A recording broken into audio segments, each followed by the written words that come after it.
Hi friends, இன்றைக்கி நம்ம பார்க்க போகிறது வந்து நண்டு பெப்பர் கிரேவி. முதல்ல ஆயிலை சட்டியில் ஊற்றி நல்லா சூடு பண்ணிக்கிங்க. அதோட பட்டை, ஏலக்காய், கிராம்பு, பிரிஞ்சி இலை எல்லாத்தையும் தாளித்து விட்ருங்க. அதோட கருவேப்பிலை, வெங்காயம் எல்லாத்தையும் நல்லா சேர்த்து வதக்கணும். வதக்கும் போது உப்பு போட்டுக்குங்க. உப்பு போட்டிங்கன்னா சீக்கிரம் வதங்கிடும்.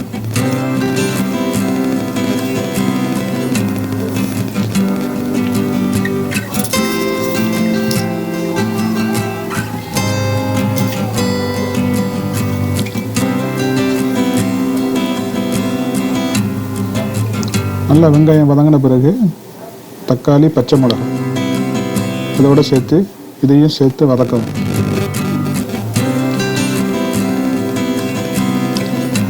இப்போ மிளகாத்தூள், மஞ்சத்தூள் அதையும் போட்டு நல்லா தாளிக்கணும். அந்த பச்சை வடை போகிற வரைக்கும் தாளித்த பிறகு இஞ்சி பூண்டு சேர்த்துருங்க. இஞ்சி பூண்டை நல்லா அதோடு கிளறி விட்டுட்டு இதோட பச்சை வடை போன பிறகு சுத்தம் பண்ணி வச்சுருக்கிற நண்டை இதில் ஆட் பண்ணி நல்லா கிளறி விடுங்க. நண்டு வந்து பெண் நண்டு நல்லா டேஸ்ட்டாக இருக்கும், நல்லா சதையாக இருக்கும் அப்படின்ட்டு சொல்கிறாங்க. நான் பெண் நண்டு, ஆண் நண்டு மிக்ஸ் பண்ணி தான் வாங்கியிருக்கிறேன். நல்லா தான் இருந்துச்சு. ஆனால் மோஸ்ட்லி இந்த ப்ளூ கலர் நண்டு வாங்கினீங்கன்னா இன்னும் டேஸ்ட்டாக இருக்கும்.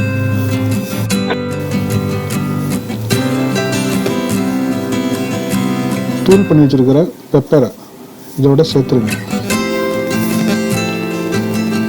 பெப்பர் வந்து வெளியில் வாங்குறதோட முழு பெப்பராக வாங்கி நல்லா தூள் பண்ணிக்கிங்க. தூள் பண்ணிங்கன்னா அதோட வாசமும் காரமும் நல்லா இருக்கும்.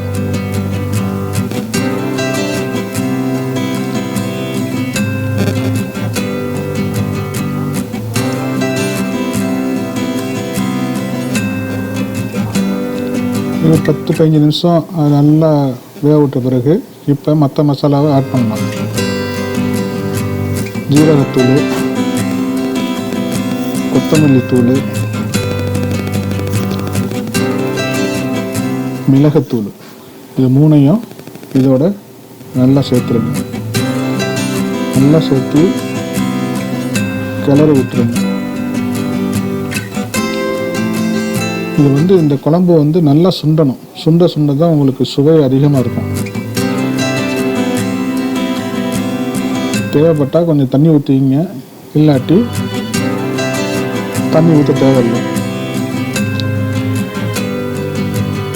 இது நல்லா கிளறிட்டு ஒரு 10-15 நிமிஷம் மூடி போட்டு இந்த மசாலாலாம் அந்த நண்டில் சாடுற வரைக்கும் வேக விடுங்க.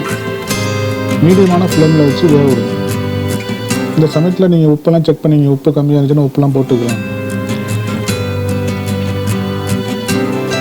பாருங்கள், நல்லா வந்து இந்த மசாலா வறுத்து வருது பாருங்கள். அந்த பதத்தில் வரணும். இந்த பதத்தில் வந்தால் தான் நல்லா டேஸ்ட்டாக இருக்கும். நான் சொன்ன மாதிரி உங்களுக்கு தேவைன்னா தண்ணி ஊற்றிக்கிங்க, இல்லைண்டா தண்ணி தேவையில்லை. அதே மாதிரி அரை மூடி தேங்காய் பாலை எடுத்து அதோடையும் மிக்ஸ் பண்ணிக்கிங்க. இதோட மிக்ஸ் பண்ணி நல்லா கிளறி விட்டுருங்க.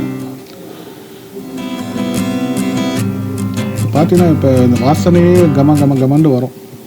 அந்த மசாலா வந்து அடியில் வந்து உட்காருண்டா அடி பிடிக்காது. நல்லா வறுத்த மாதிரி வரும்.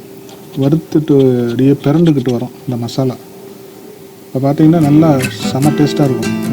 வாசனையும் சரி, சுவையும் சரி, ரொம்ப அருமையாக இருக்கும். இப்போ நண்டு வந்து நல்லா வெந்துருச்சு. சுவையான நண்டு மிளகு குழம்பு ரெடி ஆகிடுச்சு. இது வந்து நீங்கள் ரைஸுக்கு, சப்பாத்திக்கு, பரோட்டாக்கு எல்லாம் ஊற்றி சாப்பிட்லாம். செம்ம டேஸ்ட்டாக இருக்கும். இதே மாதிரி முறையில் நீங்கள் வீட்டில் ட்ரை பண்ணி பாருங்கள். ட்ரை பண்ணி பார்த்துட்டு எப்படி இருக்குன்னு சொல்லிவிட்டு கமெண்ட் பண்ணுங்கள். பிடிச்சிருந்துச்சுன்னா லைக் பண்ணுங்கள், ஷேர் பண்ணுங்கள்.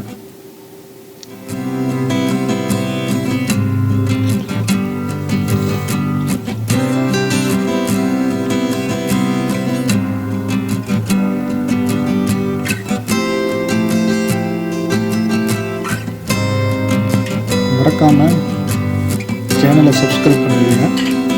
அதோட பக்கத்தில் இருக்கிற பெல் பட்டனை அழுத்துங்க. உங்களுக்கு உடனுக்குடன் என்னோடய வீடியோ உங்களுக்கு கிடைக்கும்.